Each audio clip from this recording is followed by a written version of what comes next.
What's up, everybody? Welcome back to Clocks Running, the podcast for everything flag football officials. I am your host, Ant. And I'm Jacob. There we go. What up, man? How are you? What's good, man? How are you? Good, man. It's Sunday night. It's a weird night, but we're here. Hey, you're cruising in the car. I'm not in the car. I cut road trips off at a certain point in the evening to try to get some dinner, relax a little bit. Seems like you don't. Yeah. Hey, man, we set out to do the best road trip ever. And so I'm just going to stay on the road. I'm going to be in the car. I'm sleeping in the car. I'm eating in the car. So Dude, why we not? can get a hotel room. We can get a hotel room. It's that easy. Hey, man, I just want to know are you still sticking with combos? Like, is that because I've been told it's a dry, it's a dry snack. All right, so listen. So road trip, you're trying to stay awake while you're on the road, right? So Yeah. You need something that's going to keep you awake. You don't need something you don't need like, I don't know, like a pastry or like something like soft and easy to eat. You need something that's going to keep you up, keep your mind moving, So combos, Okay. man. All right, cool. Well, speaking of mind moving, I'm sure your mind was going crazy with the 38 games that you had yesterday in Camel City. How did that go? It went good, man. We had a blast. It was a lot of games, but we wrapped up the regular season. It was 26 games, not 38. But I don't want to over. It's all good. I don't want to overplay it. No, man. We had 26 yesterday. We knocked them out. Everybody, the league's regular season's done. We're getting geared up for the playoffs. Your guys that you hate so much, they're at number 1 seed. But it's going to be a good bracket. From what I've seen, it's going to be a really good bracket. Okay, so just to be clear, you're telling me that Bex +1 got the number 1 seed in Camel City? They went undefeated. Wow. Okay, but they dodged all the competition, right? No. No, the majority of our guys played both weekends.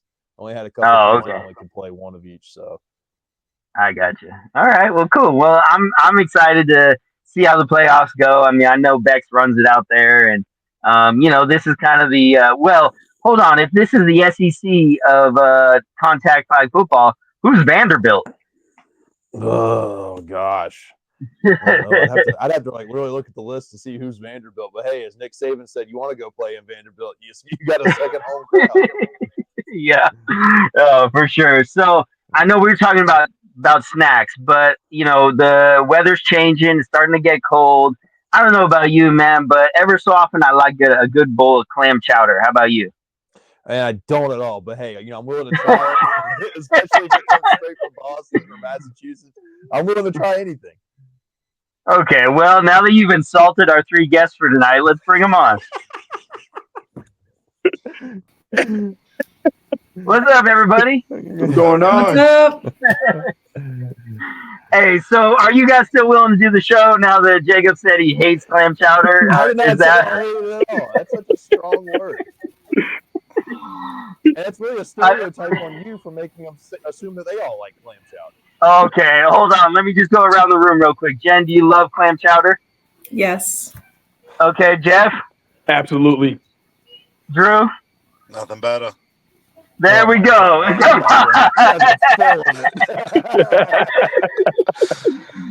Oh man, that was easy. You know what I mean? It's like having Deuce Dutch on and asking him if he loves contact. It's the same thing, man. Yeah. Oh, man. Hey, so thank you guys so much for coming on the show tonight. We're gonna go around and just hear your guys' origin stories and what got you into flag football officiating, all of that. Don't feel like you got to spare the details. We want to hear it all about it, good, bad, or ugly. So we'll start with you, Drew. What you got? My name's Drew. Appreciate you guys having me on. I started about 12 years ago. I was playing pretty much from 15 on, and too many injuries. Once 20 hit, my father was full-time ref at that point, so he brought me into a league in South Boston. Started reffing there, getting absolutely beat by every player, verbally, mentally, emotionally. I was young, stuck with it all these years, and climbed up the ladder a little bit, do a lot of youth many men's leagues, kids leagues, and here we are. Yeah. So what position did you play when you were playing? I was playing center and flag. Oh, okay. All right. Yep, Non-contact though, right? Yeah. Back when I was playing, we didn't have many leagues around here that were contact. Gotcha. Other than Cool. 9-man, and I wasn't doing that. As you know, I'm still way too skinny for that. I don't know about that, man. Yeah, right. I'm getting thrown out the club. I seen these boys out in Florida. Yeah. All right. All right. Cool. Jeff, how about you? I started in 2009. A friend of mine, as a matter of fact, hit me up. His name is Paul Riley. And he was like, hey, you want to make extra money? And I was like, yeah, absolutely. And he was like, I know this league. They're looking for refs. And I'm like, what is it? He's like, flag football. And I was like, oh, all right, yeah, I'll do it. The first day I did it, I think the first 10 minutes, I was like, yo, I love this. I love it. And then I just stayed with it, did the kids. And then, just like Drew said, working up the ladder, kids, men's, co-ed, women. And I've just kept going ever since, haven't stopped. I love it. Hey man, I'm just back in 2009. If someone had called me and asked if I wanted to make some extra money, that would have gone a completely different way. So I'm glad that situation was a positive one for you. but we'll move right along. Jen, how about you?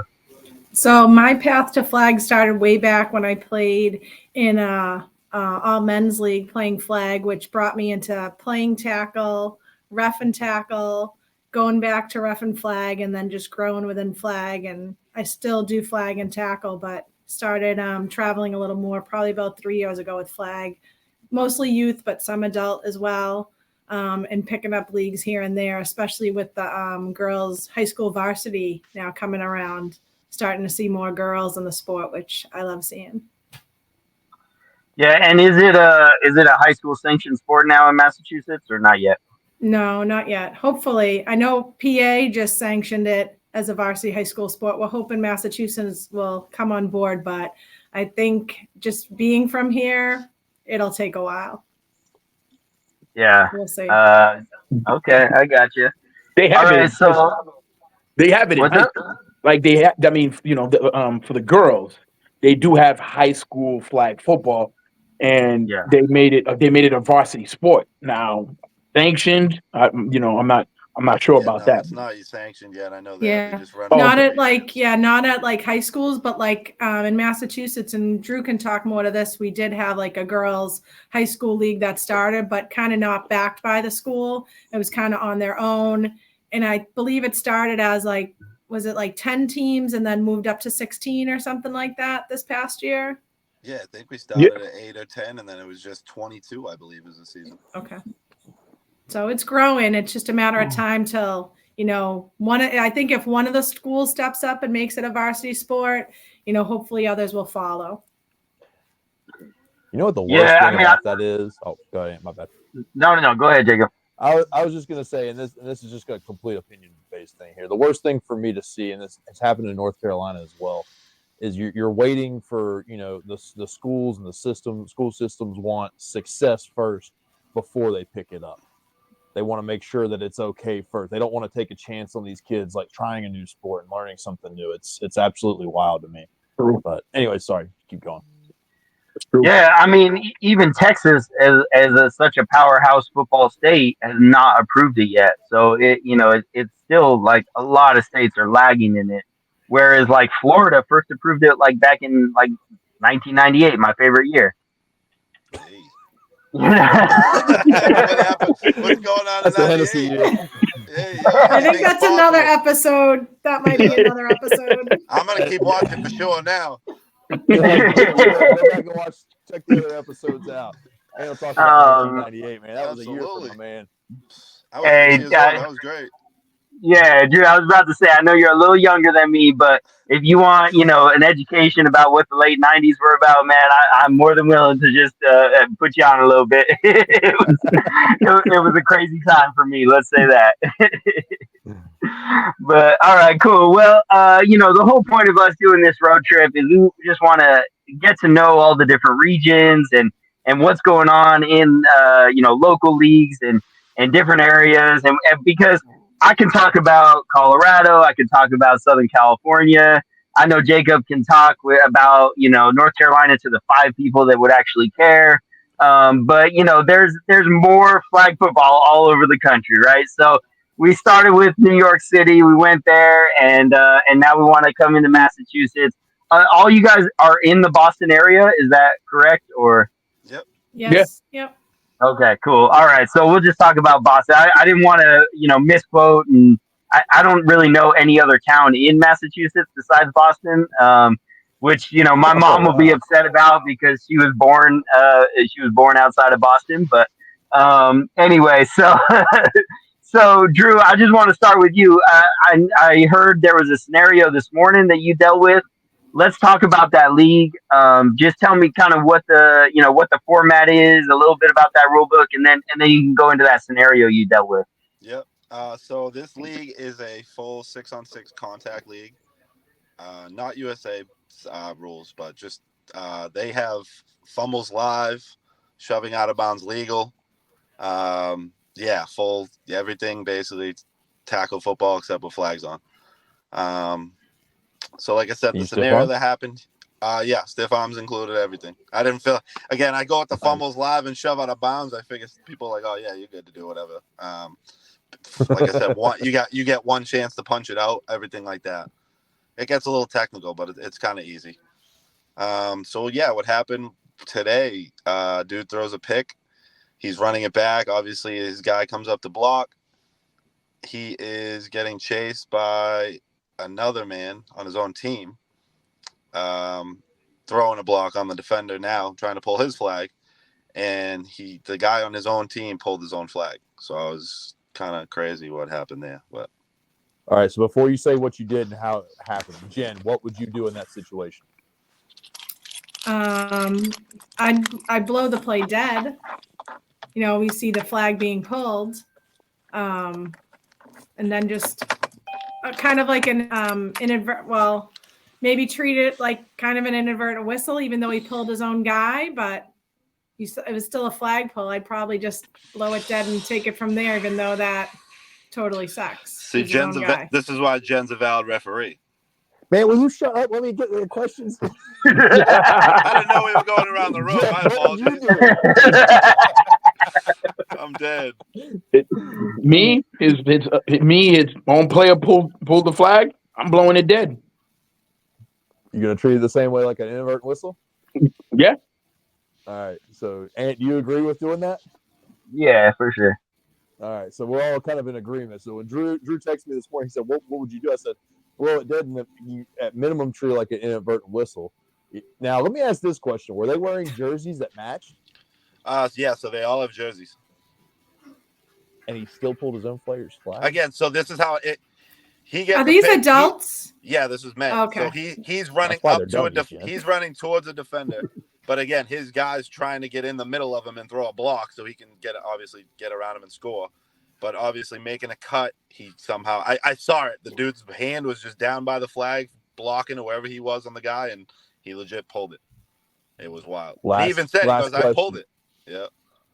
Last question: was he wearing triple threats or poppers? Poppers. Oh wow, that's even more deliberate. So that's why I did it. I blew it dead. We called an inadvertent whistle at the worst, and again, the commissioner was there as well. So I was just like, "Hey, like you don't have a rule, like for friendly fire." I also told him this: if you're in a tackle football game, Jen, right? Yeah. Obviously, you don't. I mean, not the whatever. You ref college, high school, anything under the NFL, in my opinion. If a player on his own team tackles a player with the ball to the ground, is he down? He's down. Yeah, so absolutely. That was my reasoning. And no one gave me shit for it other than. And there's nothing in the rule book about that, right? Whatever this rule book is. No, it's a crazy. Yeah. Even when I texted Jacob, he laughed at me. He goes, "What is going on?" Yeah. Because I always text Jacob. I like to think that he has my back with rules. So, I like. Well, and especially it being a popper, you kind of have time to think about that instead of like the triple. Yeah, if you ran around a guy with triple threat and they just happened to get tangled up and fell off. Yeah, I even told the guy, I said, if you ran and that thing fell out as a popper, I would have let you go and had to be touched. Yeah. but it didn't. Wait. They're wearing triples and poppers in the same game. I'm saying if he had been wearing triple threat, I think I probably would have blown him regardless and been like, hey, yeah, you ripped your flags off. But right. Again, I just never seen it. I've never seen it in a flag game in my life of again 12 years. That's wild. I think you got it right. That's what I would have done. The commissioner said, "Hey, you're the referee, and you know what you're doing here." Yep. So tell the players it sucks to suck. He'll tell me the same, right? Yep. I mean, I feel like maybe in a situation like in a co-ed game, if you've got a male receiver, and he's trying to go in and score, and the another player on that same team is like, no, don't score, and pulls his flag to stop him from scoring. Yo, that's a different situation. Yeah. Okay, so where is friendly fire in the rule book, though? Your flag gets pulled and you're down. Well, you treat it like when you fall to the ground, right? Let's say your own teammate would tackle you, you're still down. Yes. Right? So if you're tackled down, why wouldn't it be if your flag's pulled by your own player? Like, why wouldn't you be down that way? My exact explanation. Yep. Even in co-ed, I think it sucks, but I think that's the rule. I think it's whether tackle or flag, you're tackled like you're down. Otherwise. Flag is pulled. It's like this. You treat it the same. The play is over. Unless your rule book says, "Hey, friendly fire is legal," then I'm sorry. Start writing this stuff down. Wait till you come to my field. I'm gonna be like, Jacob, it happened again. Yeah. That's what I was gonna say, Drew. You're just causing this to happen. Yeah. But you know what? It's only on his field always. Common denominator. That's the story. It's always on Drew's field. It's Drew. Drew and I, we had our fun in Nashville. Oh boy. Okay, don't let that be a secret. What was the fun? You weren't the only problem, Ant. I had no issues. No, Drew didn't have any problems. What Drew had was a team that was camped out under their tent, and during a forfeit, we called for the team several times, walked the length of the field 3 or 4 times, calling out for them, and all of a sudden, 20 minutes later, they come bebopping up, said, "Hey, when we get to play?" And then when we told them it sucks to suck, they got. I walked that field 6 times. I will go chase. I just want my field on time. I want things rolling. I don't want to sit around. That's not how we operate a field. And they swore up and down, "We were here. You've never called us." And I'm like, "Yeah, we did." "No, you didn't. That's BS. F y'all." We're like, "All right, whatever. It's too hot out here." Because they're not paying attention. Yeah. You're not a babysitter. You're running your field. You're not a babysitter. That's it. I give you as much time as my director will give me. I had 2 directors looking for you. Not just me, not just Jeff, not just two referees. There was 2 directors. Krista was there as well. Mm-hmm. I'm not there to force games. That's not what we do. I just remember the one of the guys from that team, because I heard about it in the aftermath. He came up to the main tent, and he probably was a lineman. I'm not trying to, just stereotype or anything. He's fat. All right, let's go there. He's probably fluffy. But his compression outfit was a little too tight for him. And so he's over there like talking to Coop, and it just the whole time me and Coop are just like, "Oh man, what is this dude wearing? Like, clearly this is medium and he should be wearing like double XL right now. Like, this is not okay." So good time. Anyway. All right, so Drew, so this is Six's contact. I just want a little bit more details. I'm a little interested in this. So basically, it sounds like it's very similar to 9-man. Is it a smaller field? Is it like the same size field as small ball, or no? I think it's 112 by 40. They do a big field. Okay, so like almost like a seven-man field. Correct. Yeah. Okay. And then you said contact completely. So there's blocking. There's the rush is coming right off the line. Yeah, so they have 1 blitz per set of downs, or they go in at 4. But yeah, right off the line, and you're allowed to block in the backfield, obviously. Okay, so there's an official on the line of scrimmage counting out 4 seconds. Yep, counting the 7 o'clock for the QB. It's actually funny. No matter what you do in the backfield, handoff screen, you have to gain the line by 7 seconds. Okay, that's so an NFL there. flag rule, isn't it? Again, they make this dude does a backyards flag league. That's how it started off. Yeah. It just took off. It's like it's a draft league, 18 teams. Wow. So it's somewhat similar to Tough, which is played in Southern California. That's where it started, at least. I don't know if you guys ever had Tough out in Boston, but not that I know. but Tough it's like semi-contact. Basically, the only contact that's allowed is on the line of scrimmage. Okay. But the rush comes from 5 yards out. There is a 5-second QB clock, and just like you said, they've got to get to the line within that 5 seconds. The rush doesn't knock the clock off either. Yep. Yeah, that's interesting because definitely there's more contact. The issue I've always had with the Southern California Sixes is it's not very black and white because there's non-contact rules in it. There's contact rules. But so the snap is live, right? Is that what you're saying? It's funny. This is another backyard style to it. The QB holds the ball for the snap, or whoever the person snapping the ball, whether they throw it back to the QB, now he's a runner, but person holding the ball has to say hut. So it's like a weird no false start league because there's no cadence and there's no going on 2. And then so if you're at center, you hold the ball at the line, say hut, and throw it back, and now he's a running back, but you're still counting. It's a wild concept. There's no other league I've ever done like it. It's like this one guy just did his own backyard style league, and it works. It's fun for everybody, or at least so. If I throw it off the tire swing and it hits a receiver, is it 9 points? Live ball. It's wild. And everybody's eligible. All the linemen can go out. Yep. Uh-huh. Okay. And I enjoy what's the contact league, so that's why I find it fun. Yeah, is there like an onside play or anything like that? Oh yeah, anytime in the second half when trailing. Okay. It's like if you get the thing too, they do so wild the concept. They do 30-minute halves. Oh, and if you get to 35 halftime, if you get to 70, the game's over. So there's some crazy games like I'll just cut short, like it gets cut short, or some games go the whole hour. It's just crazy. There's nothing like it. 2 minute stop clock. 1 minute for both halves. Oh, okay. Yeah. Interesting. All right. So there's that league. Jeff, you want to talk about a league that is actually flag football and not whatever Drew just described? I'll be doing his leagues too. Don't worry. All the leagues that I do are all the leagues that Drew does.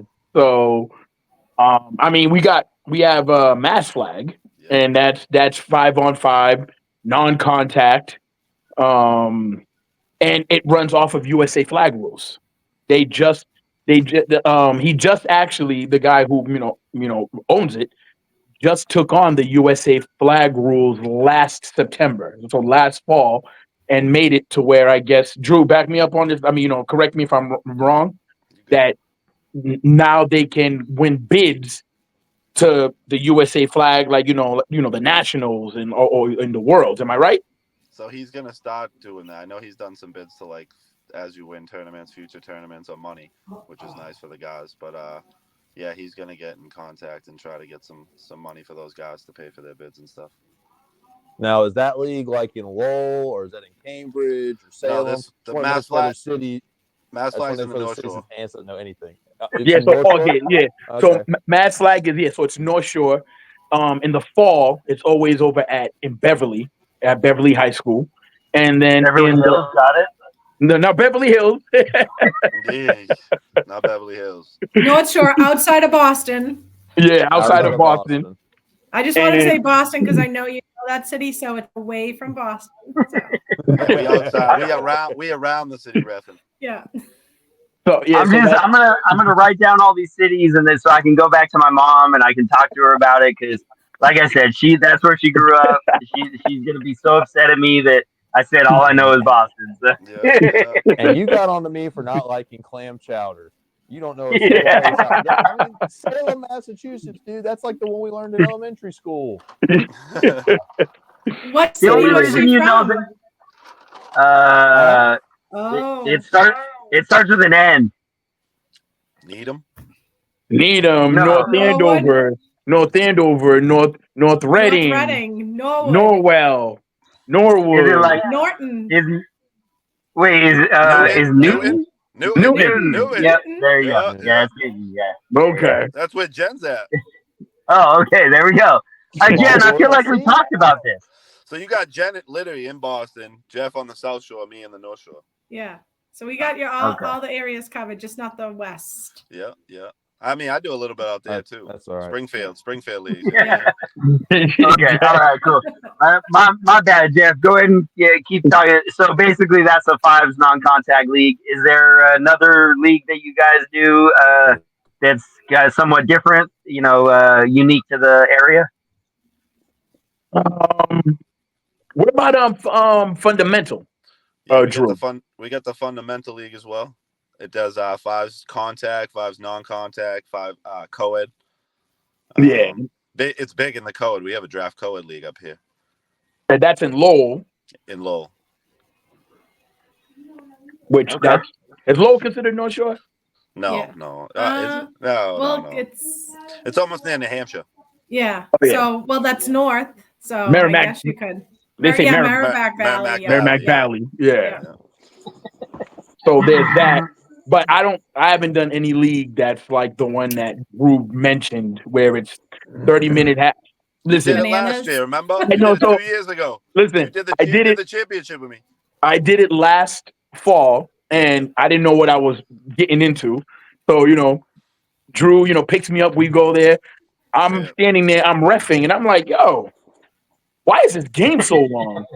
You know what I mean? Like, I'm like, yo, Drew. I'm like, yo, check your clock. Like, are we at halftime? He's like, it's 30-minute halves. I'm like, what? Oh, by the way, right? By the way, it's 30 minutes. He brought you out. Fumble start going live. He just like looking at me. He's like, why didn't you play with us? Drew's I'm that like, type of guy. I'd be like, man, get in the car. Come on, I need your help. Come on. Hey, listen. hold on. Let's just go. You remember how he got his start when the dude said, I'm bringing you to make some money? Drew. So there's only one thing I said. Hey, Jeff, I got some cash Just for get in you. the car. We're going to pay you. Drew, listen. Drew, See, 9 times out of 10. You have to ask Jeff, questions. 9 times out of 10, Drew's like, Jeff, what are you doing this day? Nothing. All right, I'm picking you up at 8 o'clock. All right. You know what I mean? I don't know what I'm doing, where I'm going. I'll get in the car. Bring a cooler. It ain't Bring a cooler and a chair. Yeah. And until we get there, he's like, all right, we're doing this, and this. And I'm like, oh, okay. You know what I mean? By the way. I'll tell you what. I take care of my guys. I take care of my peoples. All right, cool. You get the text or whatever. You're like, oh, by the way, this weekend, what's up? You're like, oh, here we go. we got a tourney. We got another tourney. Oh man, I mean, I just remember like some of the leagues that I did in Southern California, where I had to. There was no way that someone could call me up and be like, "Oh yeah, just come here at this time." There were times where I was promised a certain amount of money, and then after the fact, they gave me half of it because they didn't get enough teams. I mean, so it sounds like, in Boston area, they're treating people a little bit better, because in SoCal, I had a lot of fishy, situations that I had to deal with. So maybe that makes Jeff a little bit more trusting when someone calls him and tells him to come over. Well, and you kind of know what the leagues are around here, so you know which ones you want to go to or tournaments you want to go to, and which ones you're like, maybe I'll skip that one, or you just like hear there's kind of like talk, so you kind of know which ones to avoid. Yeah. And we all know, we all talk to each other. You know what I mean? We'll share, we all be like, hey, together. yeah. We love having each other around for tourneys. I'll tell you that. Yeah, absolutely. It's nice having good officials. Mm-hmm. So Jen, how about you, Jen? What anything different from what they were talking about? So just right now, primarily this is my tackle season. So like Drew mentioned, I just got into D3 college, so I'm doing that for tackle. But I do a lot of middle school flag, which to Jeff's point, it depends on where you go and what rules they are following and what modified rules they're following. So sometimes you just never know with the prep schools or the public middle schools what their rules are and what they're following. So usually, like pregame, we'll just check with the coaches, like, what are you going by, any modifications, and then. So I kind of like doing that because those are the kids that maybe haven't played or just started playing, and just like to see how they're developing. And it's more like helping them out. It's good to see them on the field. So I kind of like doing that around this season with my tackle. Yeah. So how many times do you throw a flag in a tackle game for flag guarding? Does that happen? Nope, never. I wish. You've never That'd be done it? awesome. That's a good trick question because there's no flag. So I just, I try to mess with Lance a lot, and when he does tackle and flag and all of that, but he has mentioned that when he switches back and forth between one or the other, sometimes he'll be in a tackle game, and the ball will hit the ground, and he's ready to blow his whistle, and he has to remind himself not to do that. So, have you had anything like that happen, Jen? no, well, like now that I kind of anytime before like a game or wherever league I am, I always review the rules and position wise, like especially now between doing college and high school. High school is Federation of Massachusetts and college is NCAA. So I'm always like, what position am I at? Follow my mechanics and then just where I'm on the field. I mean, the only thing that's kind of tricky in tackle is offsides for the defense. If you're in college, you can reset. High school, you can't. So if I'm on the wing, it's always like, it's better to have a slow whistle than to be like, oh crap, I blew that we're not in college or whatever. So just kind of like reassess where you are, or to like Drew and Jeff's point, what league are you at and what are their rules, whether they're funky or whatever, or sometimes it's like, what uniform am I wearing? Do I have USA flag on, or, just so you, or what version am I doing? Am I doing 6-on-6? Am I doing co-ed, gauntlet, whatever? So where are you to know like what you're going to be doing?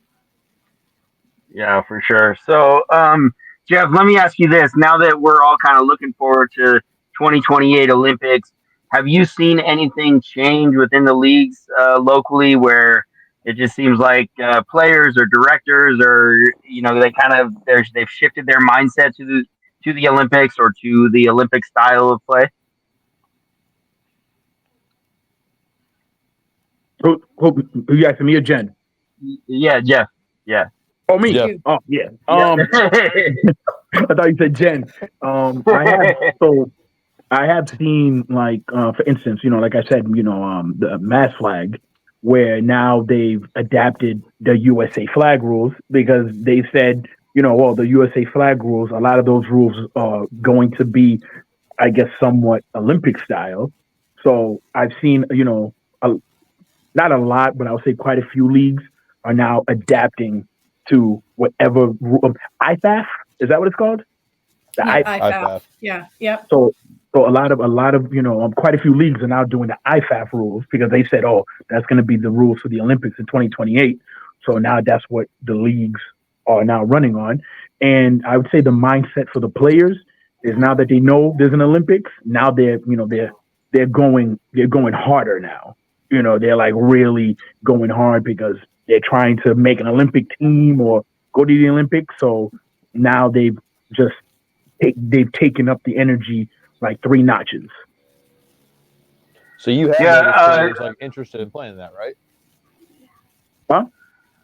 You have noticed players interested in playing in that? Oh yeah, like it's every player, like the Olympics. Oh yeah, absolutely. See, in New York City, apparently, according to Deuce Dutch, nobody wants to play in it. I don't know how true that is. I agree with that, but that's cool. It's good to see.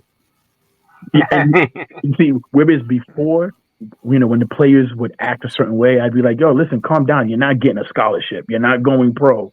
Now they're doing a pro flag football league, and then they're doing the Olympics.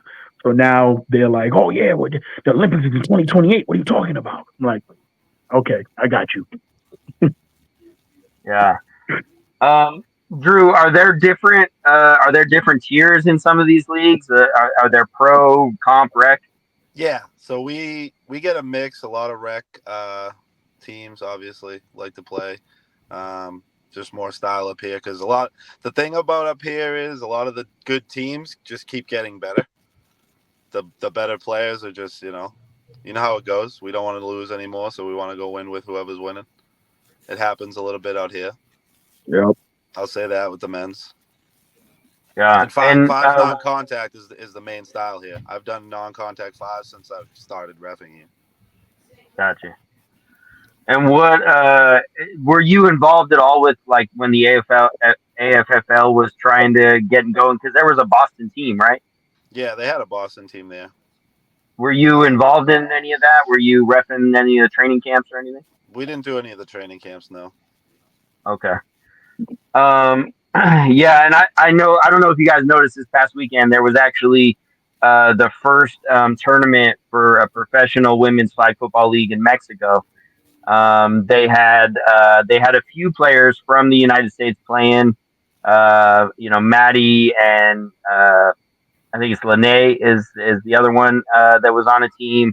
There were a couple other women that definitely play in Mexico, but they do come up to United States tournaments. So it's interesting to see that in Mexico they were able to get a professional women's league going.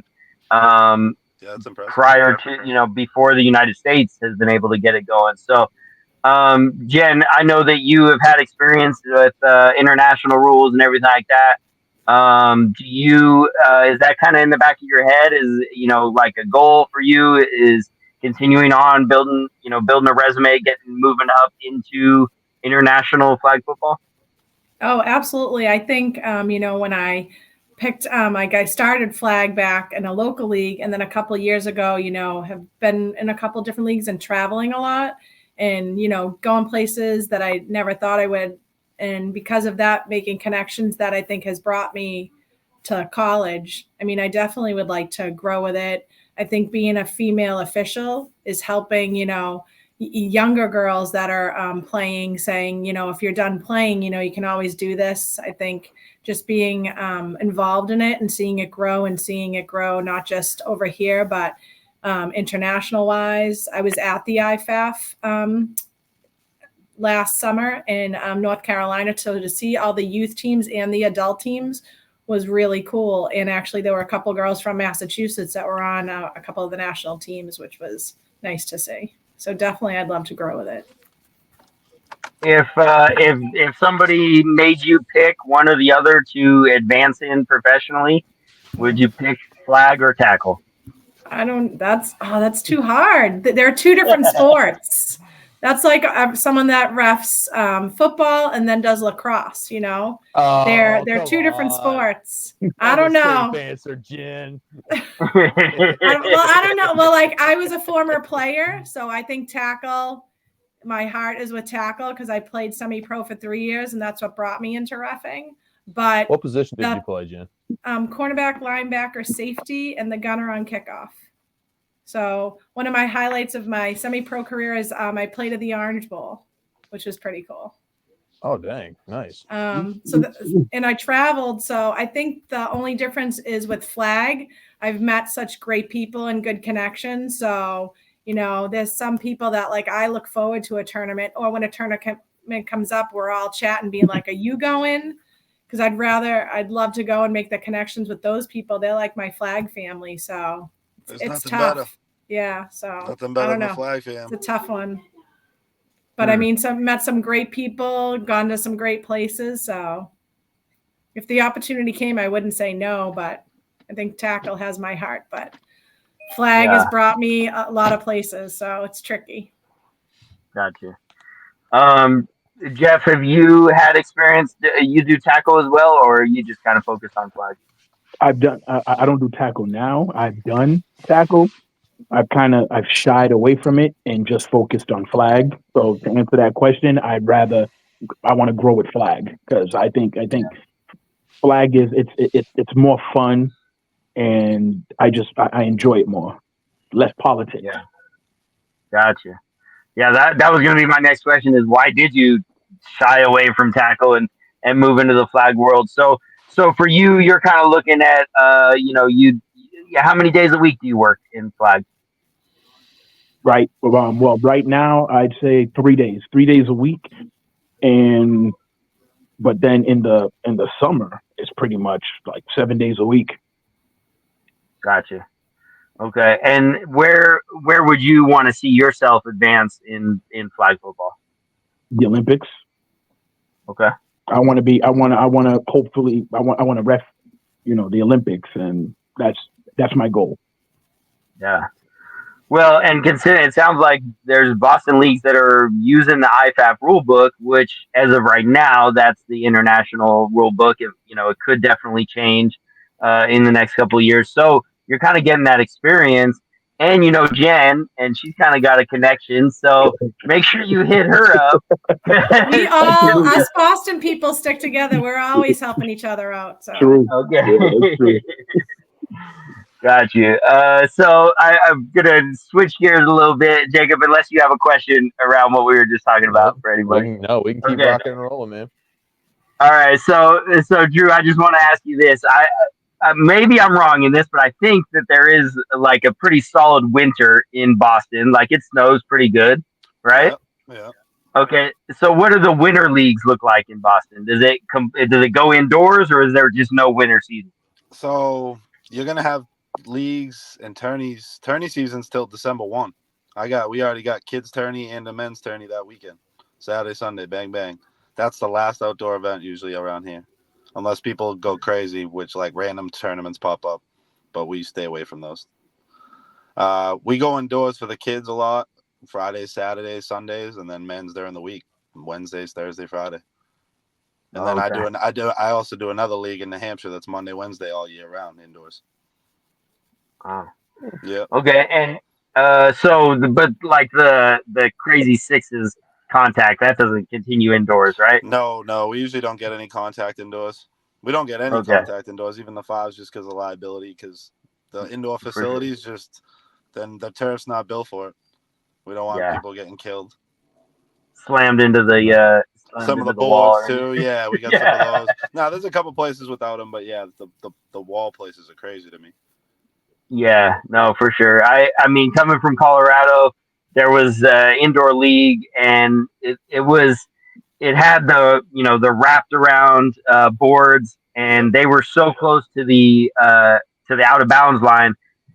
If a wide receiver was running the go route, they're slamming into that board. I mean, it Yep. was like We got one of those. so bad. Yeah, Same exact thing. You got the yellow line on the soccer field that's literally maybe 6 inches from the corner. yeah.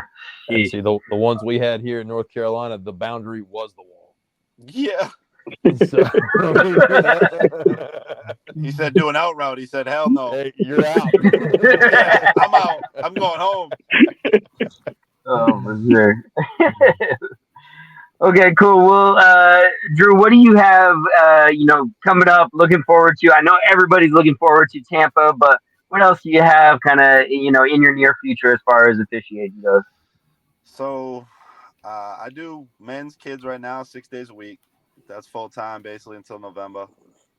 We got a tournament at Fenway Park that we host at our youth league for a nice 3-day tourney. Then we also have Disney right after you guys, pretty much in Florida. We run a tournament at Disney. Our youth league, it's through Mass Flag, through that men's league that Jeff mentioned. New England Flag Football. They have 18 kids towns that we run in the fall and spring, and we kind of just roll with those all year. A lot of Nice. travel, I hope. Yeah, nice. So, and what's your favorite place that you've been in the country as far as officiating goes?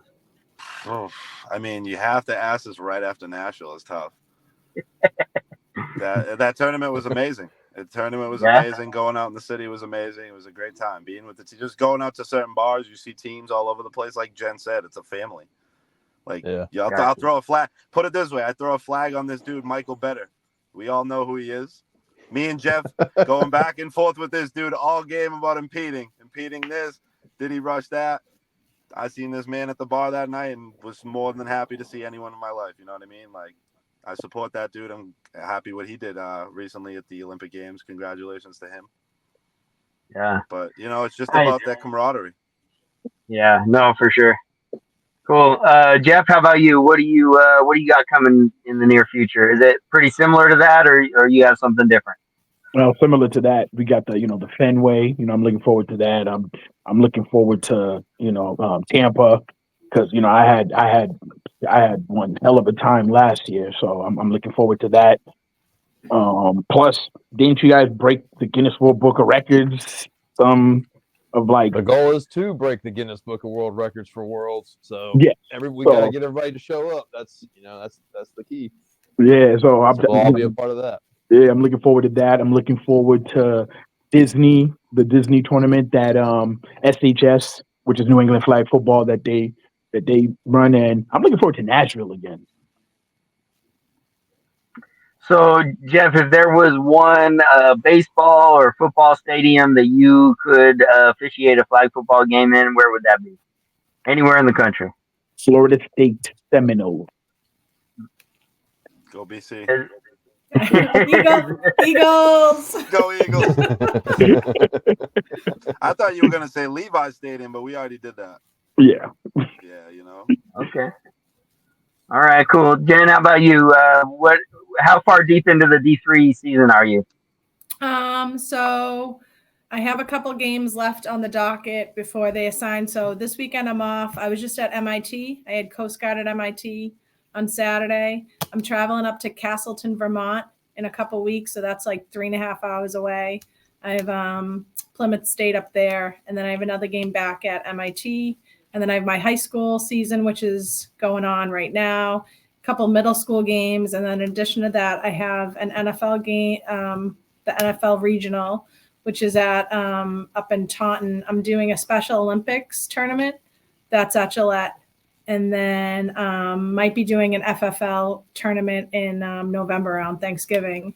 And then, of course, the icing on the cake, already looking forward to Tampa and maybe some other things I can squeeze in there around the kids' schedule. So trying to make it all work, balancing the work-life thing. So, but also getting my football time in. So. Nice. Yeah. Jacob, you have any other questions or thoughts for this crew? Well, first of all, I just want to make sure you know Vermont's another state in the northeast region of the country. So you can go on Google. You can look it is very far from Boston. It's very far from Boston. It's wicked far. It's wicked far. Yeah, it's wicked far. Yeah. Wicked means like super, Ant. Okay. Oh, okay. I got a note. I'm taking it all down. You got it. I think any final thoughts for these folks here. I got to meet Drew, Jeff, and Jen all this past January at Worlds. Got to work with them. I've got to work with them a couple of times since then. They're all fantastic people. They're great. They're great referees, but like I said, they're even better people. So I really appreciate all of them. I can't wait. Can't wait till January. It seems like it can't get here fast enough. But yeah, so we just appreciate you guys coming on the show and talking with us. Thank you for having us. Yeah, thanks for having us. Absolutely. For sure. And Drew, I just want, as I kind of take you guys out of the screen, I want you to give your best Deuce Dutch outro for us.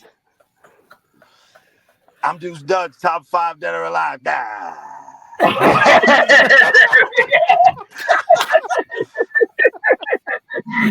Okay, Jeff, you got one? Hold on. From the beginning. So as I told Jacob, man, I'm in Philadelphia like 2021. And I wake up. Me and Jeff pull up to a hotel maybe 2 a.m. We gotta wake up 6:30 for this tournament, whatever. I'm walking out the hotel or out the room to get breakfast, and all I see is this dude to the right of me. He's like, and that's it. I'm like, yo, and I already knew because like Facebook, this man was famous at this point because he'd be posting on our chats and tagging people, and like I like Deuce. Deuce is my guy. I ref with him. I ref games with his crew. I got no issues with New York. I'll tell you that. I don't have. I can't make that up though. No, you can't. On the back, like he's just standing in the hallway, just like. And I don't doubt it either. That's. Oh man. I don't have an impression of Deuce Dutch, but the final thing that I want to say is, going off of them saying like, it's a flag football, it's a flag football family. Is I want to say like, having a flag football family and the referee family, it honestly it saved my life because when I lost my father and I lost my mother, a few years ago, I was like mentally out of it. I was mentally out of it. I honestly didn't even want to be. I didn't want to be here. I didn't want to be on the earth. And I'm being honest. Flag football family is what got me out of it.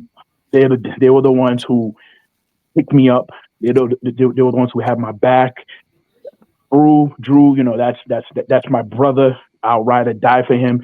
Everywhere he goes, I go. Everywhere I go, he goes. We travel together. If it wasn't for him, and if it wasn't for the flag football family, I wouldn't be here. Yeah, it's powerful, man, and I sure I'm not the only one that can agree with you that flag football, just same with me, saved my life. The last 5 years, I can't imagine where I would be if it wasn't for flag football. So I appreciate you sharing that, Jeff. And I Absolutely. want you to know that you're here for a reason. We're all glad you're here, and I want to say this and just for you, just for everyone to hear that to me every day is a gift.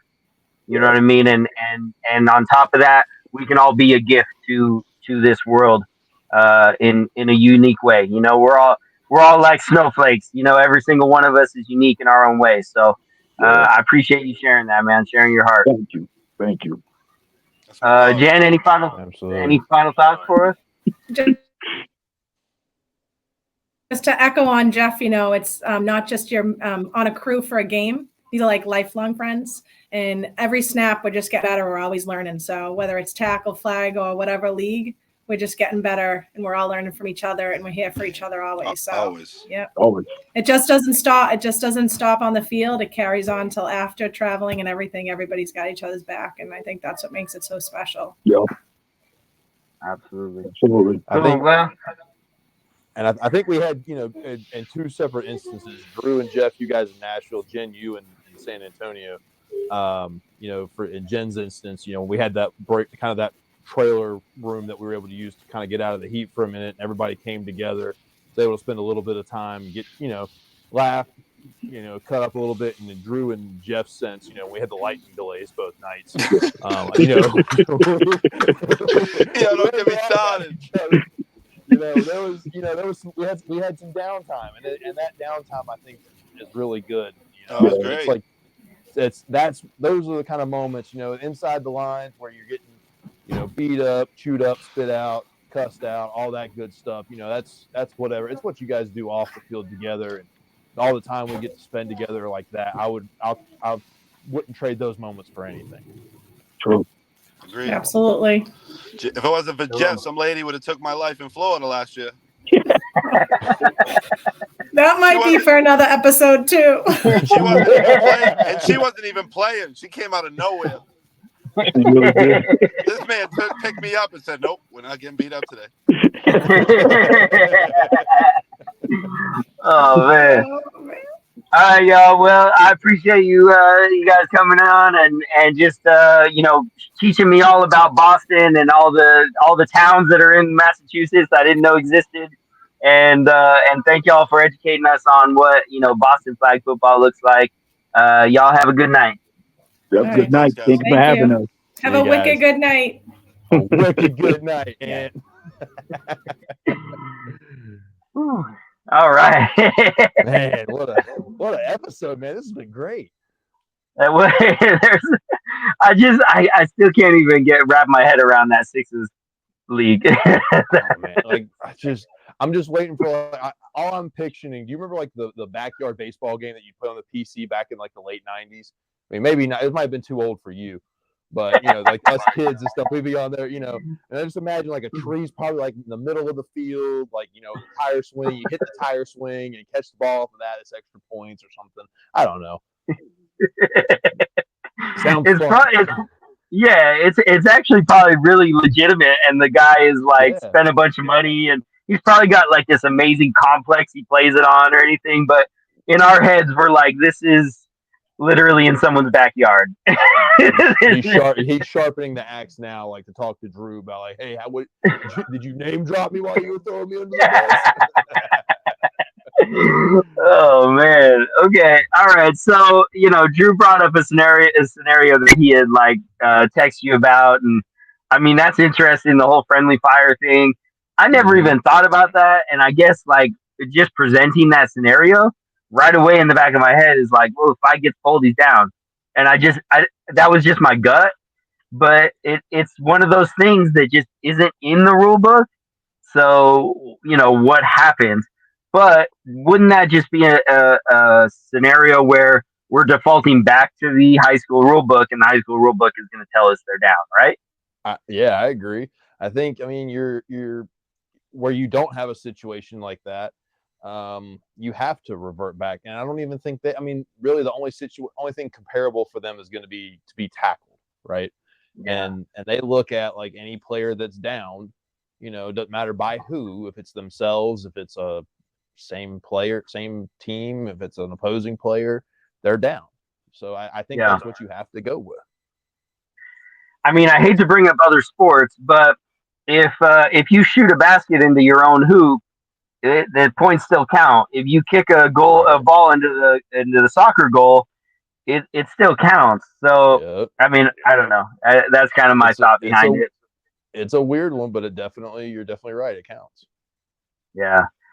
So I do want to just spend a little bit of time hearing about the thing that you had happen in Camel City around first half kind of clock management stuff, and Yeah. let's unpack that a bit. So the situation was, I think that let's just throw an example because at one point, once this happened, it cascaded into it happened in several games because people realized what the rule was and how to use it to their advantage. So it's first half. We're going to say there's 15 seconds on the clock. Team's getting ready to line up, and they're kind of going hurry up, and all of a sudden the defense does what? Jumps off sides intentionally, pulls the center's flag just to stop the play. Right. Um, the play is dead. We stop the play clock. We assess the penalty, reset. Can't end a half on a defensive penalty, so we're going to give the team one final play instead of them having potentially two, maybe three, depending on if they use their timeouts. They're losing time off the clock essentially because in the first half our clock doesn't stop. Clock's running. Yeah. So what ended up happening was, they ran it down, they let it do that, and all of a sudden you'd see somebody jump, and it's like, okay, this is what they're doing. The understanding is, if and what the rules state is, if you jump twice, it's an unsportsmanlike. Yeah. Because at that point it's an intentional delay of game. The first time, there's no intent, doesn't matter. Second, if you do it two times in a row and it's intentional, you're going to get hit with an unsportsmanlike. They wouldn't let it get to that, but they were able to run the time off without calling a timeout or anything. Yeah, and I mean I've had different situations. Not so much that the defense is trying to initiate something, but just in general, when you're getting down to it in that first half and the clock is running down, people don't realize how much time it takes. Just for example, from if it's the first play of the drive and they throw a pass, 7 yards or whatever, and the guy weaves in and out, and then he gets his flag pulled. Going into he's got the first down. Well, for the ref crew and all the players to get those 20 yards or whatever, a lot of time does come off that clock. Yep. So Yep. because there's no way to stop it. I mean, the reality of it is, you gotta have you really got to have like probably 30 seconds to a minute left at the start of your drive, unless you're going to be willing to burn a timeout. Right. Burn timeouts, get out of bounds quick. When you like in that last minute of the game, but like in the first half, I mean, we make that 1 minute announcement. That's just to let people know, hey, that's where we're at. We're rolling. We're not worried. Yeah. You're going to hurry up a little bit, but like that sense of urgency doesn't click in the first half like it quite does, like it does in the second half. Yeah, for sure. And I think it's funny that that's definitely one of those, I think, questions that always comes up, and sometimes I wonder, as far as like veteran flag players, are they saying these things because they're testing the official to see if they can trick them, or do they just really not pay attention Or I guess the third option, do they play in so many different leagues and tournaments that they're trying to clarify what it is? But that's like a question that I feel like always comes up, like, oh, the clock doesn't stop in the first half? Like, Right. I think so. So I'll say this. I think at the adult level right now, our two main rule sets are USA flag and you have UFFL, right? Yeah. UFFL in their championship games for small ball. I was speaking with the director a couple months ago. We were talking about this, and if one of them wants to come on and tell me I'm wrong and dumb and whatever, they can. But this came from a director of their organization. In small ball, in both halves, they run a stop clock in the last minute. It doesn't make any sense to me. That's beside the point. But that's something they do. So I take yesterday for instance. I ended up refereeing the final three games of the day on one field with another official, and we were getting questioned on. This is games 10, 11, or 11, 12, and 13 on the field, where we're getting asked, hey, an encroachment, that's an automatic first down. I said no. And contact it's a replay. It's never that. Yeah. And it's kind of like you said. Part of it, I think, is these veteran players just trying to get a reaction real quick and get you to mess up. They're saying stuff out loud to make everybody think. Part of it, as well, is these players have been playing for so long, and they're used to a certain way of doing things that, deferring rules causes issues. It makes them think, and they don't know, hey, in this one we can do this, and that one we can't do that. That this and that. I think it kind of goes back and forth. I think it's a little bit of everything, as far as to answer your question. Yeah. So yeah, I think that's so we both kind of brought up two situations. One, there's just not. It takes a lot more time than I think players realize. In to be able to be in a hurry up offense and understand that the officials, even going at their fastest pace, you're still going to watch a lot of time. Click off that. Or like the scenario you're talking about where the defense is trying to just like, hey, we're just gonna figure out how to burn some time off of here. And even if it, makes it where it's the last play, you always take a shot at, hey, I could probably defend a Hail Mary better than I can if they drive down the field. So there are those scenarios in there. Is there a scenario where you feel like, I mean, the first one that comes to mind would be an injury that would, potentially stop the clock. But even if an injury, are you stopping the clock in the first half, or is there nothing besides a timeout that should stop a clock? So you have an official time, right? You have an official timeout you can call for injuries, if a director needs to come out there and stop the game for any particular reason. You have those opportunities, right? So if injuries happen, yeah, you're going to stop the clock. Yeah, does it benefit, potentially the offense? Yes. But in the grand scheme of things, we don't want somebody hurt out there. We're not going to take time. We're not going to take away from the game because somebody needs, whether they actually need medical attention or maybe they just need, a second to get them up and get them off the field. And we don't want someone to get hurt worse because we're not going to stop a game. That makes sense. There's Gotcha. That's where you have to have some integrity to the game. And I think for the most part, I don't think we're out here faking injuries and trying to do stuff like that. Cause I'm going to tell you, if I realize that you're faking it, I'm not going to stop the clock. I'm going to keep it rolling, and you can hobble off yourself. That's fine. But if it's legitimate, yeah, we're going to stop the clock, get everything set, make sure the person's okay, get them off the field, and then we're going to rock and roll. We're going to start the clock right back up, from where we should. Yeah, I guess another scenario that we were talking about it in a different situation, but me, and Coop were talking about a scenario where the ball came onto the field. How about that in the first half, and the clock's ticking down, and a ball, or say a random kid runs onto the field, those kind of situations. Stopping the clock for that stuff. I think it's kind of discretionary, right? If it early in the half, no one's really going to say anything if you just stop the play and keep things moving. If there's like 4 seconds left in the game and all of a sudden, Jim's little kid comes running on the field to go give him a high five because he thinks dad's getting ready to throw a touchdown pass. We're gonna shut it down and do the right thing. You want to do what's best for the game. You don't want to take away from the game because of something that's out of your control, right? Things that are in your control, I'm not so worried about, but it's those little intangibles that you can't quite, get a full grip on like you should. You want to do what's right for everybody. So those different situations, let me ask you this. You stop the clock in the first half. Now, are you going to start it on the ready or on the snap? I think you get started on the ready. Yeah, that's what I was start, thinking. especially Yeah, in the first half. You started on the ready, and you're going to rock and roll. yeah. Okay. Just as you know, my wheels are all turning in all of this. So I have one other thing to throw out there.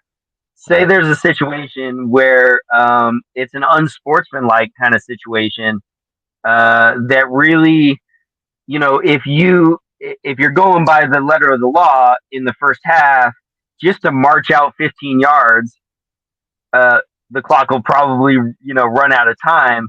But if it's a really it's a situation where a team really went out of their way to do something outside of the lines of football, is that a scenario where you would stop the clock as well?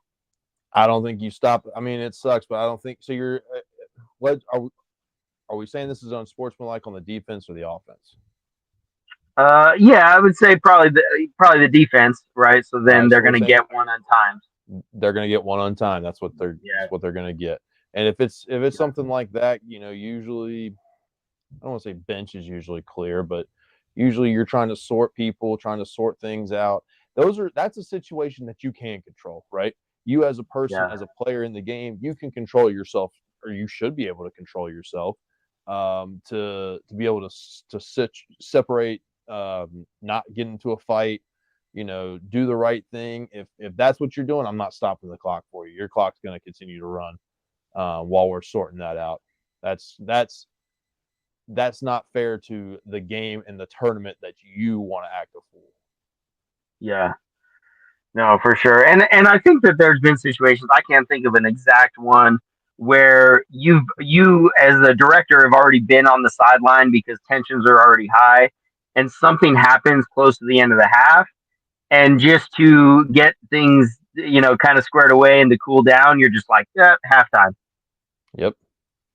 You Yep. know, I'll take. I so mean, I hate to be that way, but at that yeah, at that point, if we immediately go right back into it, people are they're gonna freak out. There's gonna be something else that happens, and the temperature's gonna rise even more. So we're gonna call halftime. We're gonna take that extra minute for you guys as a team to regroup, come together, and I've called games when people do that. I've called ball game in a first half before because people do stupid stuff like that.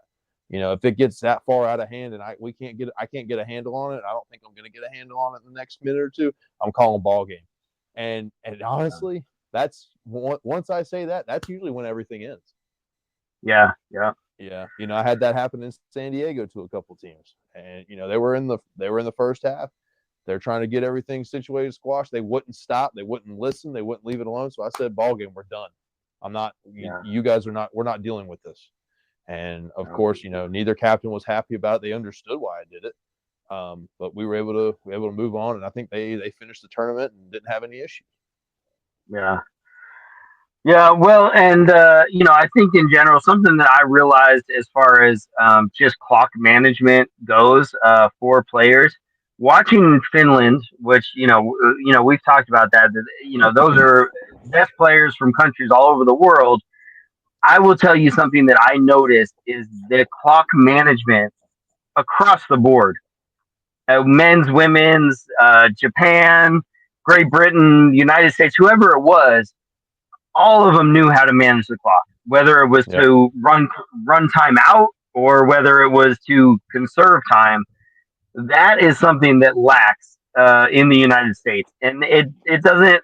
There are some pro teams that are good at it, but I will say that I see across the board where when you say you got to let stupid happen. I have seen stupid happen so many times because a team does not know how to manage the clock and they lose a game. So I think there's one defining factor that you can tell that's very, very apparent for me at least. What's the difference between, the regular rec teams that play in, every tournament versus the national teams? they've got 2 coaches standing on each sideline. That's their job, is to manage that and to keep up with that. We've got 2 fantastic coaches here in the States on the men's side. I personally don't know the women's coaches, so I don't want to speak for them or anything. But on the men's side, I'm pretty close with George and Pat. They're the IQs on those dudes. It's through the roof. They both know exactly what they're doing. They know when to call the timeouts, when to let things roll, when to hurry, when to slow down. That's their job while they're doing this. Your regular rec team has maybe 7 players, and the 2 guys on the sideline, they're barely able to play their position, much less try to keep up with the overarching of a game. Not to downplay people, but that's just where we're at. Yeah. I have noticed just in the few years that I've been traveling nationally officiating, when I first started, I felt like the pro teams that there was just they didn't care at all, and the final score of the games would be like 45-43 or something like that.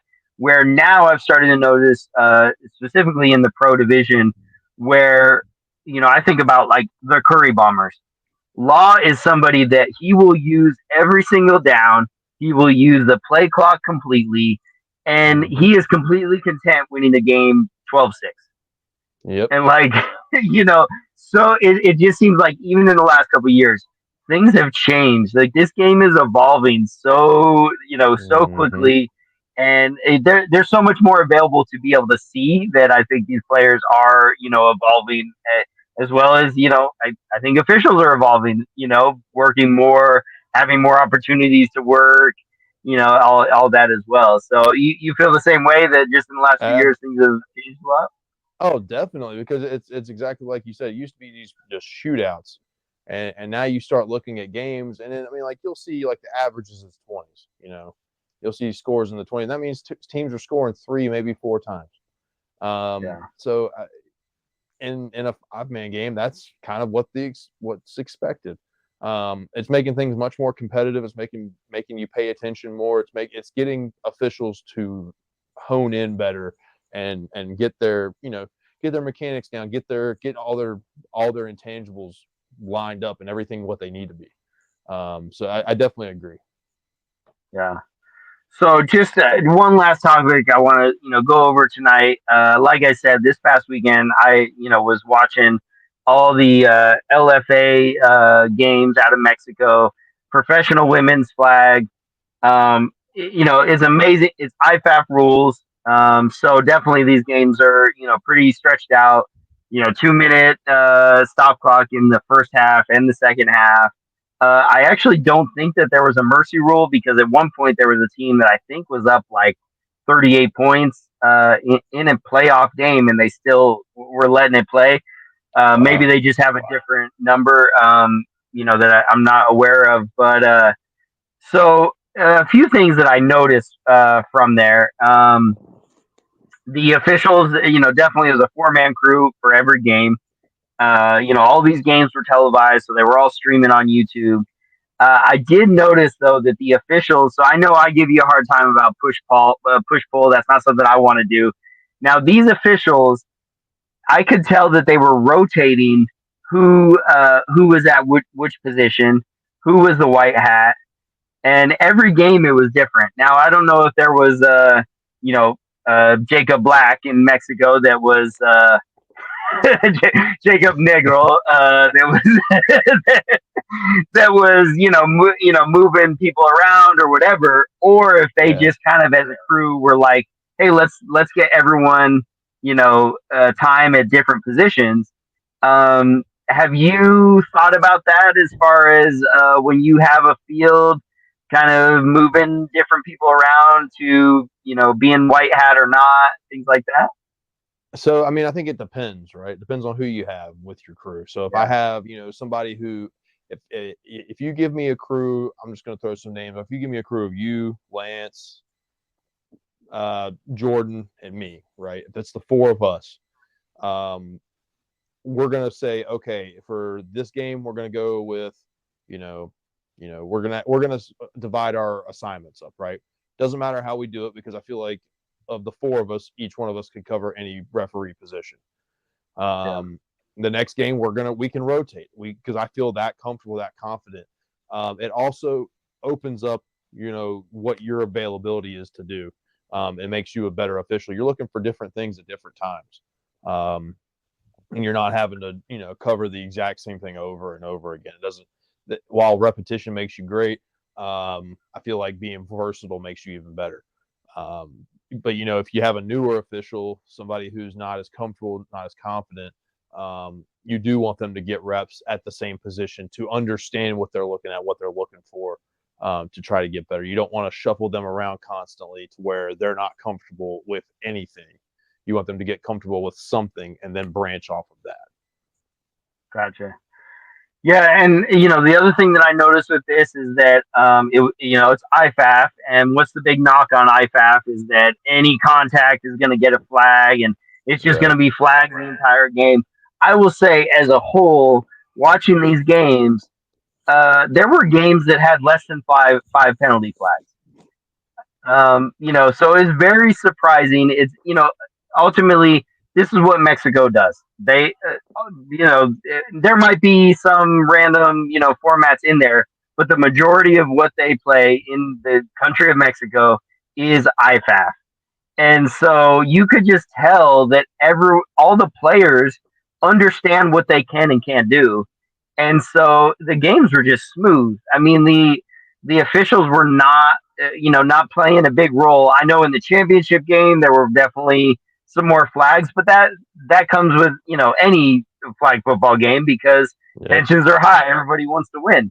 So so that was interesting to see as well. That okay, here's an example of IFAF where really there weren't that many flags. I think it was even less than what I saw in Finland. So that was interesting. The final thing. Oh, go ahead. Go ahead. I was going to say, I think the big thing is that you see, it's like you said, players there are more comfortable playing the format. Officials are more comfortable.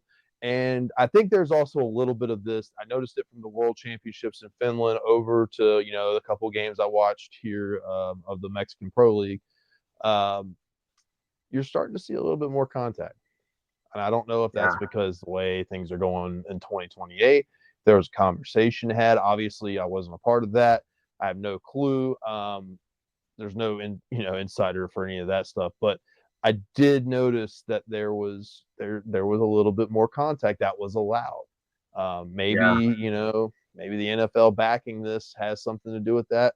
Maybe it's just we just are paying attention too much, and it's we're being a little bit more objective than we probably need to be.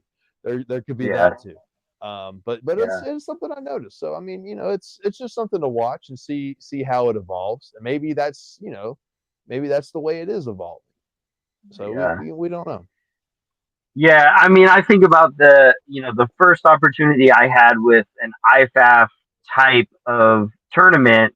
It was with Lance, and I was on his field, and he literally just said to me, he's like, "If you think you saw something, throw your flag, and we'll come together and talk about it." But that and so it was. I mean, me and him were throwing flags almost every play. Now this was brand new to the area, and none of the players knew what they were doing, or any of that. So it just it was a mess, but it was a learning opportunity for all of us. But I will agree with you. There were some plays where I was like, I get it. I get why you let that go. I think that's a good no call, but if we're what we know, if we're staying true, that probably should have been a flag, Right. Exactly. So, my first day ever doing IFAF, that was one of the things. You have I look at incidental contact, or we're playing football. Had two girls going downfield. Both of them, jumped up and got their feet tangled up, and both smacked the ground. And everybody stopped and looked at me, and I'm like, third down, keep it rolling. After that series, Ramal comes up and he goes, "You got to call that." Yeah. And I said, "Call what?" So exactly. So I definitely it's a whole mindset difference, and it's cool. Like I get it. So it just takes time to wrap your head around things and understand like exactly what their definitions of things are. Yeah, no, definitely. Now, I was speaking to. All right. Anyway, let me back up that sentence. It's something that I noticed about the officials there, where they were there. The jerseys they were given for that tournament were a V-neck. I thought that was very interesting. That's all Yeah. I'll say. People are starting. If you notice, and I think it's to an extent it's cool because you're starting to notice a trend. People are creating and adapting their own custom referee shirts, and I think Yeah, that's a great idea. It's a great way for you to support your brand, support who you work with, to promote who you're working with and who you're a part of. We as USA Flag, we do that for the officials. We did it last year in Tampa. We got some cool stuff lined up for the officials this year. Um, you know, Camel City, we do it. We've teamed up with Unk, and we have the Camel City Unk jerseys for just certain officials. And people, I get people asking me all the time want them. I think it's really good. But there's a line. I've seen certain yeah, official shirts that I'm like, yeah, that's not even there. I'm not gonna name drop who these organizations are, but there's certain ones. It's like they don't have the collars, they don't have they've got the V necks like you were talking about with what they were wearing this weekend. And I understand like it's somebody trying to promote and trying to do their own thing and try to have like what their stamp on things, and that's perfectly fine. But there's also, I think, a certain level of criteria that has to be met within what you're trying to create.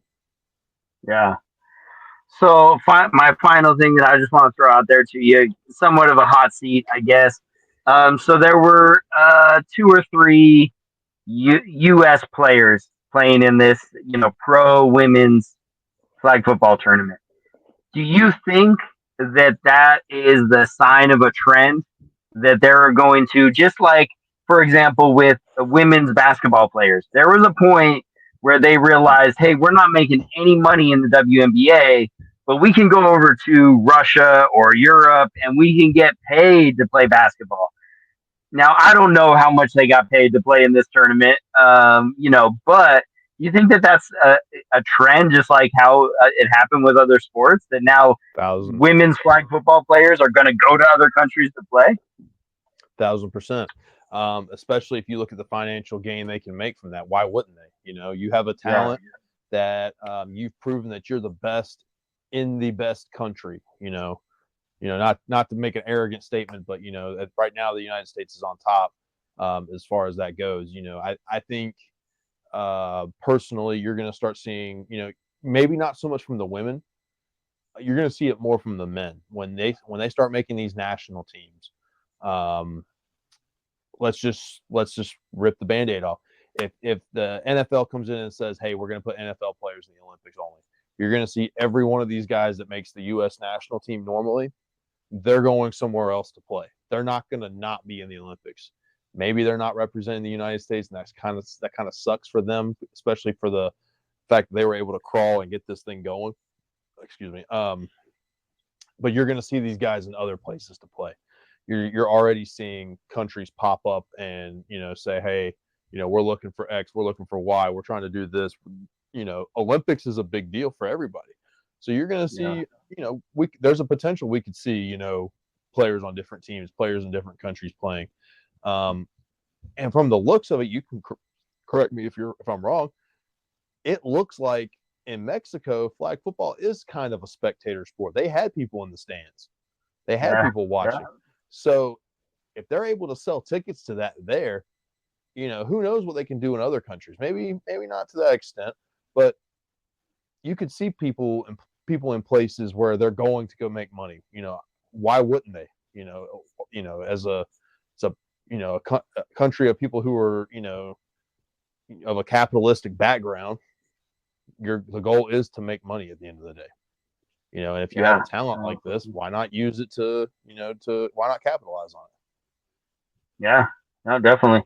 Yeah, it's interesting, and I know I don't know any of the information or why Oh, things absolutely. didn't happen or whatever, but we did have kind of a try and fail over the last year with an organization, but there's promise of both a men's and women's, pro league coming at some point in the United States, and I don't know, it just seems like Mexico beat the United States to the punch in that, and Well, and I don't know. To me, to be honest with you, if you look at how they did it, they didn't do it to this grand scale that what they were trying to do in the United States. And I get, all jokes aside, we try to do things with a bang here. But they did. I don't know the ins and outs of how they did things there and what the process was, but it looks like it was a very simple thing that they took and they made a great thing. So we'll see the longevity of it, we'll see the consistency of it, and how it lasts, if it actually is sustainable. But if you do things the right way and you do it a certain way and you do it to give to the players and to make it, where it's not so much of an ego for a person to do, and that's not a knock on anybody, but to make happen, it's something that could be sustainable for them. So who knows? Yeah, I mean, definitely, this was not a drawn out league that Right. had playoffs and the championship or whatever. It was literally a tournament over 2 days. All the teams, played Saturday. Every team had 4 games. They were guaranteed 4 games, and then Sunday was, they finished out pool play and then they went into playoffs. This is the other thing that is so different from the United States that everywhere else in the world does. They have ranking games. Now, just think about, let me just throw out like a couple teams. Just think about sports manias and game time. If they get knocked out in the quarterfinals of fives in Tampa, are they going to play a 7-8 game? No, Like, no, they're like, headed to the Airbnb to start their weekend. so They're not. People aren't. You might see what the value is of it, though. I think that the difference is, these international teams are used to those ranking games because, like we talked about, it's a money game for them. They're trying to get money from their host country to go to the Olympics. So, that 14-15 place game matters, because if they're able to say, hey, we're 14th, they might get, just a little bit more. That might pay for the book bags for the team. That might pay for the uniforms for the third, like the alternate jerseys. There's purpose to it. Whereas here, the way we've treated it is, the only person that matters is number one. If you're not in the great quote from Ricky Bobby, if you're not first, you're last. So, at the end of the day, here it doesn't matter as much. So you might get some that play those ranking games. You're not going to get a lot of teams in my mind. Yeah, no, definitely. I mean, I'm telling you, like the 3-4 game was just as intense as the 1-2 game. And I mean, if you look at it, if you happen to see people on Instagram or whatever that are players that have been on the Mexico national team or the Germany national team or whatever, they keep track. And they, Mexico, yes, of course, they wanted to win gold in Finland, but they were celebrating just as much as the United States was that they won silver. And so I know it's so very different. We see it in the Olympics where there are people that are like, and ultimately a lot of small countries. I mean, when it's like, oh, this is the first time, and a person from this country has been on the podium, they're going to be celebrated for the rest of their life. It's such a different culture. So that's very different, but interesting to see as well. So. And all the games were on YouTube, streaming live. That was fun to watch. And I recorded a bunch of games. I'm going to go through and talk with the officials. I want to get some insight on why they threw certain flags and things like that. I'm trying to get the mechanics down more. I'm telling you, these officials were dialed in with their mechanics. I saw them communicating so well as a crew. I mean, they had 2 games going on, so it's not comparable to what we do, in in USA flag stuff because we have so many fields, so many games going on. But it was fun to watch, just watching the officials and how they functioned as a crew. So, um, Jacob, any final thoughts about tonight's episode or? So I actually do have a final thought. I'm gonna get kind of on the soapbox here. It's actually, unfortunately, it's not regarding this episode. I will touch on that really quick first. Okay. It was so great to have Drew, Jenn, and Jeff on. Those are 3 amazing people. I've really loved and really enjoyed getting to know them this past year. They're all super hard workers. They're fantastic officials. There's even better people, like I talked about earlier. So I couldn't be more thankful for them to allow us to take a little pit stop in Boston for a wicked good time. So, but I do want to have a just a quick little soapbox moment. And this is more directed to the players as opposed to the officials. Noticed yesterday a little bit. Familiarity with officials does not give you the right to talk to them any way you want to. Just because you know somebody, you can say, "Hey, that's my dude," but he's a bitch or anything like that. We got to get away from that because at the end of the day, these are people we're talking to, or these are people we're talking about. Things like that, when they happen, eventually people they're just going to stop showing up. They're going to stop wanting to work. And, I'm not going to say anymore, well, if you think you can do a better job, you do it, because at this point, you're not interested in doing it. You're just interested in complaining. You can complain about calls, you can question things. That's all fine and good. But when you start talking about a person outside of football, start talking about their character and stuff, that's where we start losing people. So take a minute, realize that we're in the grand scheme of things, this is a game. We're at a game. We've got people who are willing to come out there and be with you guys, that don't have to be, because they're not playing. They're out there for a little bit of extra money. They're not making, they're not paying their light bill with this. They're it's just a little bit of extra just to get out of the house and have a good time. So just keep that in mind when you're talking to officials and how you're talking to them. Not so much what you're saying, as far as, if you're questioning things, that's welcomed. What's not welcomed is talking out of a person's character, talking to a person like they're a lesser than. So that's all I got. I'm gonna hop off the soapbox real quick, but I'm noticing more and more, people think they can talk any way they want to, and it'd be okay. And I'm growing less and less patient for that. Yeah.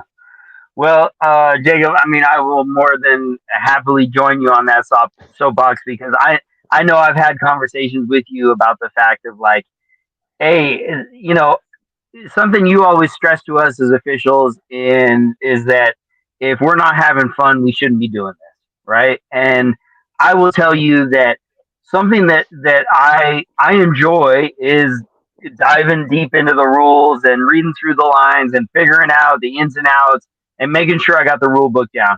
So when I officiate a rec game, I go into it knowing that a lot of the players aren't going to necessarily know the rules and they're going to question a lot of things. And, we're going to have a lot of the game be spent talking about rules that they don't understand. Right. Totally fine, whatever. In some ways, at some moments, I get to have conversations with them at halftime or after the game if there's time to just be able to say, hey, look, let me show you where it says it in the rule book. This is what we're talking about. Now going forward. Hopefully that player does it, or whatever. But in the pro setting, something that I've noticed where I don't have a lot of fun is when there are players that they see me, that they're coming over to my field and they immediately start to disrespect me. And they will spend the entire game just like you said, talking out of character to me, saying things that are, completely off the wall, inappropriate, nothing to do with football at all. Right. And that's where, for me, I don't have fun at that point.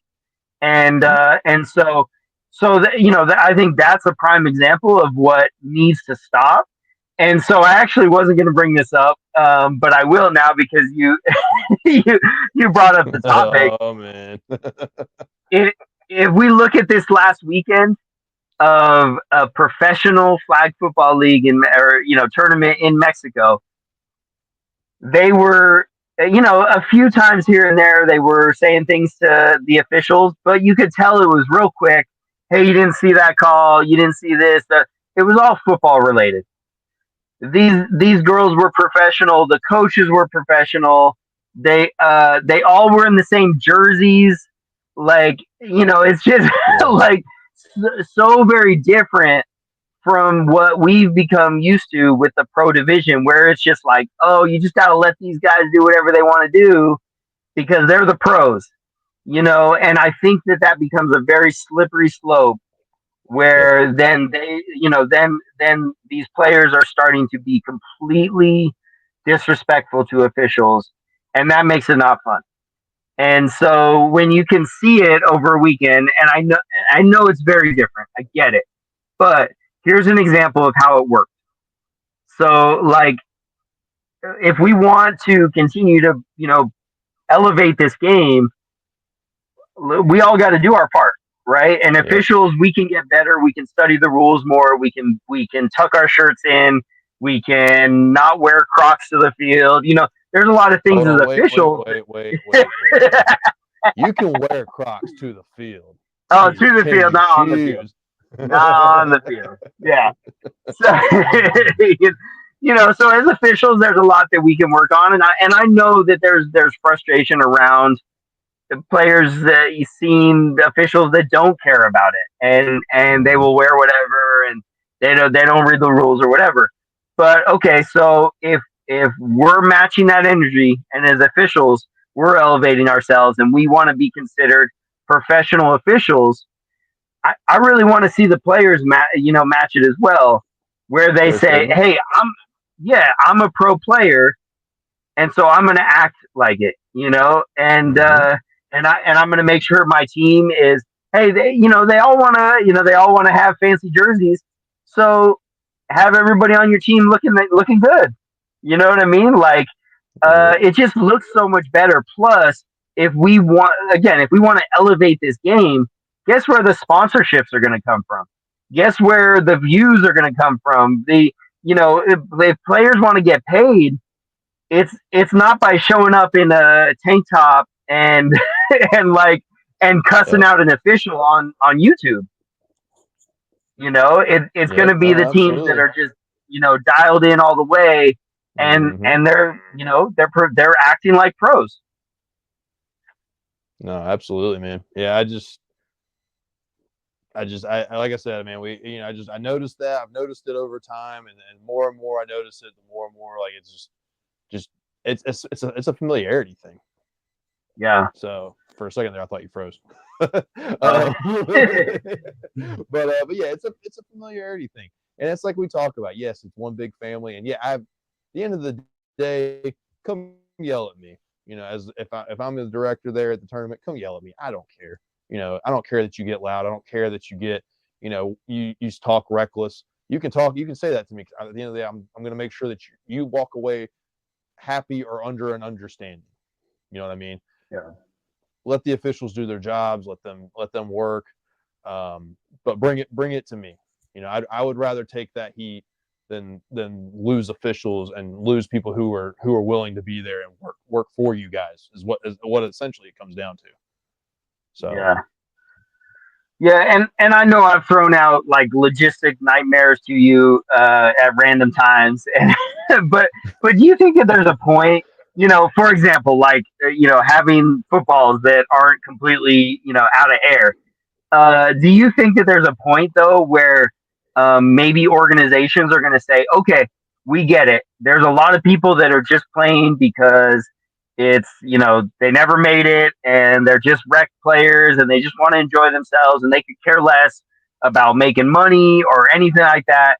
They just want to go out there and do their thing and they want to drink on the sidelines and this and that.